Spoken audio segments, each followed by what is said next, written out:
when we take the derivative of such kind of the function with respect to x variable, so y it is given suppose in terms of u, or y is a function of u, then in this way we have to take here the derivative of y with respect to x.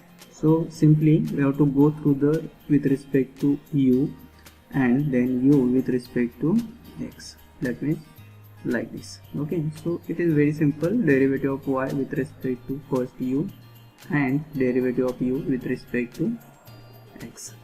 So this is whole derivative. Let us see here some standard standard results, so that we can understand easily how to take or how to apply here the formula. Derivative of x raised to power n. Okay, and basic it is what, n into x raised to power n minus 1. So if we write the term in this form, f of x raised to power n, then how to take derivative? Simply we have to apply the chain rule formula in this form. Let us see here, derivative of f with respect to x it is written in this form,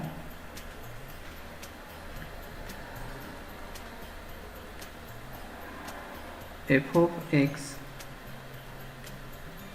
raised to power n minus 1 and multiply here n, then after derivative of f of x.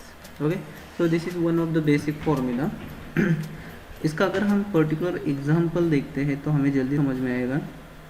So f of x means we can consider here suppose 10x square. Now how to differentiate this? Now let us see here, suppose differentiating I am this term with respect to x, and here suppose the power it is given 10 again. Then now I am differentiating this y with respect to x equals to, so I am applying here formula this one. So f of x means bracket and raised to power n means here 10. तो क्या कहता है हमारा formula, पहले n as n मतलब यहाँ पे कितना है 10, तो पहले 10 लिखेंगे ब्रैकेट में 10x square plus 5 as it is, और उसका पावर है n माइनस 1, मतलब n माइनस 1 9 बनेगा क्योंकि n हमारे पास 10 है, 10 माइनस 1 9, एंड मल्टीप्लाई डेरिवेटिव यहाँ पे लिखा है वैसे, इसका डेरिवेटिव f ऑफ x मतलब है 10x square plus,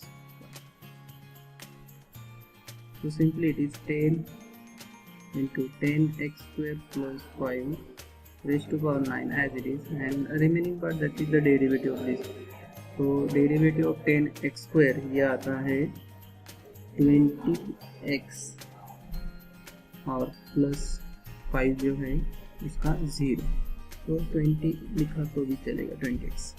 So in this way we can find the derivative with the help of composite function और chain.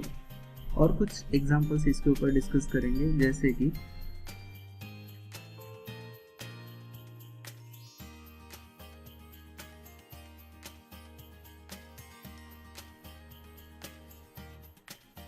sin x, we know that the derivative is cos of x. अब इसका composite form कैसे दिखेंगे, derivative of sine of suppose x square, इसका detail formula अगर देखना है तो derivative of sine of F of x ऐसा बोल सकते हैं, ये आता है cos of F of x into derivative of F of x. यहाँ पे x की जगह पे जो लिखा है ना that is F of x, उसका डेरिवेटिव यहाँ पे एडिशनल लिखने का, that is the term important. Okay, अब इसका डेरिवेटिव ये हमारा रोल प्ले करेगा एक्स स्क्वायर मतलब एफ ऑफ एक्स, तो इसका पहले आएगा साइन का, तो साइन का क्या आता है कॉस, x की जगह पे जो है वही लिखने का, that is x square into derivative of x square. तो ये अभी आएगा हमारा cos of x square into x square का डेरिवेटिव 2x। ये एंगल वाला एक्स स्क्वायर है तो ये चला जाएगा उसके पहले, मतलब 2 इंटू पहले 2x इंटू बाद में कॉस ऑफ एक्स स्क्वायर। तो ये बनेगा हमारा फाइनल आंसर इसका। और थोड़ा दूसरा एग्जांपल देखते हैं। We know that the derivative of e raise to power x, इसका डेरिवेटिव आता है e raise to power x. अब x को हटा के हम क्या करेंगे, फॉर्मूला तैयार करेंगे पहले, derivative of e raise to power in general f of x. तो ये क्या आता है, e raise to power f of x into derivative f of x. तो जैसे हमें मालूम है कि इसका डेरिवेटिव अगर हम करते हैं तो ई रेस टू पावर एक्स है, लेकिन अब सोच लो एग्जाम्पल के लिए ई रेस टू पावर वाई अगर आता और इसका डेरिवेटिव लेना है तो क्या आएगा, ई रेस टू पावर वाई। ये y तो x के जैसा नहीं है, तो x की जगह पे दूसरा कोई भी आता है तो उसका डेरिवेटिव मतलब derivative of y। So this is what derivative. Okay, और कुछ एग्जांपल देख सकते हैं इसमें। सेकंड सपोज इसमें ही e raise to power x square plus 2x, तो इसका डेरिवेटिव क्या आएगा, डिफरेंशिएट करेंगे तो सो डेरिवेटिव पहले e raise to power x square plus 2x, तो इसका आता है e raise to power x square plus 2x पहले as it is, then two derivative of x square plus 2x। अब इसको रिराइट करके एक्स स्क्वायर प्लस 2x, ये पहला टर्म, और इसका डेरिवेटिव क्या आएगा इधर लिखने का, that is 2x plus 2। So in this way we can find the answers of function that containing again one function, and it is called as a chain rule or composite